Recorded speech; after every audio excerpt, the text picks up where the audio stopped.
नमस्कार, मैं हूँ ईरा पुराणिक और रेडियो मनी 9 में आपका बेहद स्वागत है।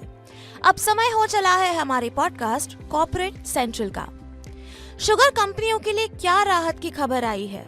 आईटीसी ने क्यों बुलाई है शेयर होल्डर्स की मीटिंग? जियो सिनेमा कौन सा नया भूचाल लाने की तैयारी में है? कोटक बैंक पर आरबीआई की कार्रवाई के बाद किस बैंक को हुआ फायदा? बताएंगे आपको, और इसके अलावा भी होंगी बिजनेस और कॉर्पोरेट जगत से जुड़ी कई और बड़ी खबरें। तो चलिए फटाफट शुरू करते हैं कॉर्पोरेट सेंट्रल। दरअसल केंद्र सरकार की ओर से चीनी मिलों को एथेनॉल प्रोडक्शन में राहत दी गई है। सरकार ने एथेनॉल उत्पादन के लिए 6.7 lakh ton B heavy molasses के मौजूदा स्टॉक के इस्तेमाल को मंजूरी दे दी है। खबर के चलते आज बलरामपुर चीनी का शेयर हल्की कमजोरी के साथ 387 रुपए 60 पैसे पर बंद हुआ। हालांकि दिन के दौरान शेयर ने 392 रुपए 50 पैसे की ऊंचाई को भी छुआ था। आईटीसी ने अपने होटल बिजनेस के डीमर्जर के प्रस्ताव को मंजूरी देने के लिए 6 जून को शेयर धारकों की मीटिंग बुलाई है, जो कि सुबह 10:30 बजे इलेक्ट्रॉनिक मोड के जरिए होगी। 22 अप्रैल 2024 को जारी एनसीएलटी की कोलकाता बेंच के निर्देश के मुताबिक शेयर धारकों की ये मीटिंग बुलाई गई है। डीमर्जर की इस प्रक्रिया को स्टॉक एक्सचेंजों की ओर से पहले ही एनओसी दी जा चुकी है।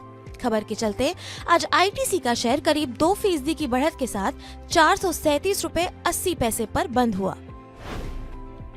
हैप्पीएस्ट माइंड टेक्नोलॉजीज ने नोएडा की प्योर सॉफ्टवेयर टेक्नोलॉजीज 779 करोड़ रुपए की रकम में खरीदने की योजना का ऐलान किया है। ये अधिग्रहण शेयर परचेज अग्रीमेंट के जरिए किया जाएगा, जिसके बाद प्योर सॉफ्टवेयर इस कंपनी की 100% हिस्से वाली सब्सिडरी बन जाएगी।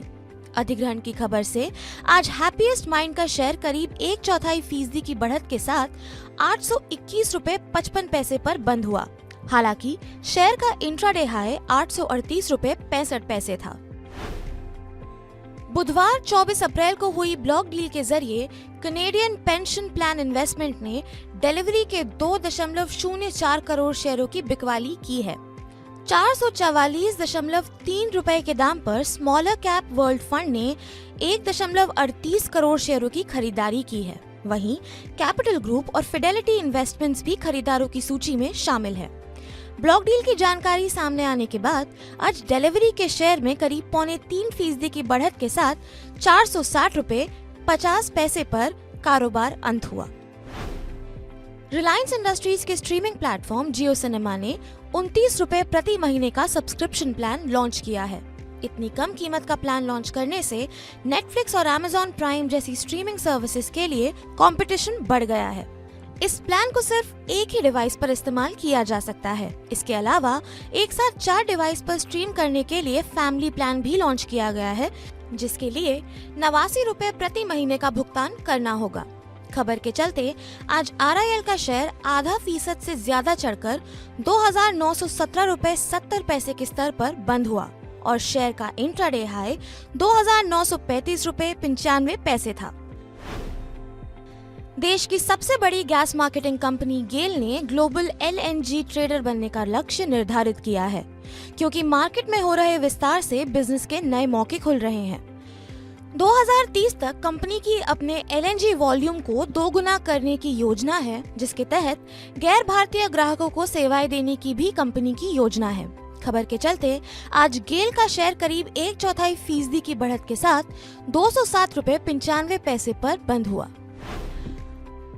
कोटक महिंद्रा बैंक के शेयर ने आज 1,602 रुपए के 52 हफ्ते के निचले स्तर को छुआ। दरअसल आरबीआई ने कोटक महिंद्रा बैंक पर ऑनलाइन और मोबाइल बैंकिंग के जरिए नए ग्राहक जोड़ने के साथ ही क्रेडिट कार्ड जारी करने पर तत्काल रोक लगा दी है। आरबीआई ने ये कार्रवाई आईटी मानदंडों का बार-बार उल्लंघन करने की वजह से की है। कोटक महिंद्रा बैंक के आईटी रिस्क मैनेजमेंट और सूचना सुरक्षा संचालन में गंभीर कमियां पाई गई हैं। कारोबार के अंत में शेयर 0.11% गिरकर 1,645 रुपए पर बंद हुआ। वोडाफोन आइडिया के एफपीओ के तहत जारी करीब 1,636 करोड़ शेयरों की आज बाजार में लिस्टिंग हुई और लिस्टिंग पर निवेशकों का ठीक ठाक पैसा बना है। NSE पर वोडाफोन आइडिया का शेयर आज 13 रुपए 75 पैसे प्रति शेयर के दाम पर खुला, जो कि 11 रुपए के इशू प्राइस से 25% प्रीमियम पर है। ये FPO 6 गुना से ज्यादा सब्सक्राइब हुआ था, जिसके जरिए कंपनी ने 18,000 करोड़ रुपए जुटाए हैं। ये इशू देश का अब तक का सबसे बड़ा FPO है। 14 रुपए 40 पैसे की ऊंचाई छूने के बाद कारोबार के अंत पर वोडाफोन आइडिया का शेयर 0.6% चढ़कर 13 रुपए 85 पैसे पर बंद हुआ। हालांकि इंट्राडे में शेयर 11 रुपए 90 पैसे तक भी फिसल गया था।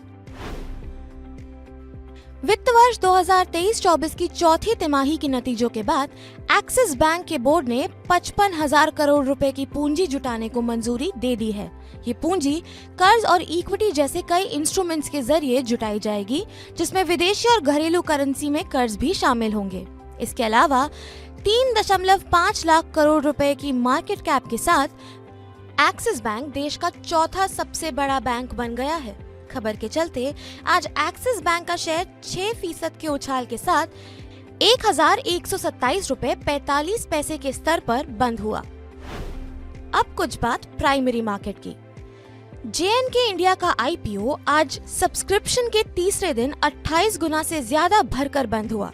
इस IPO को QIB यानी संस्थागत निवेशकों से सबसे ज्यादा 75.72 गुना बोलियां मिली। वहीं NII का कोटा 23.19 गुना और रिटेल निवेशकों का हिस्सा सबसे कम 4.01 गुना भरा है।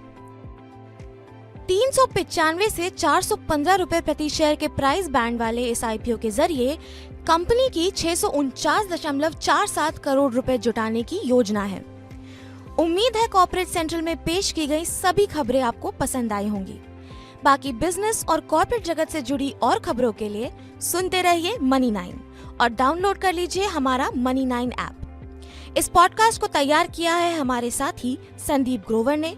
मैं हूं आपके साथ ईरा पुराणिक। अभी दीजिए इजाजत। शुक्रिया।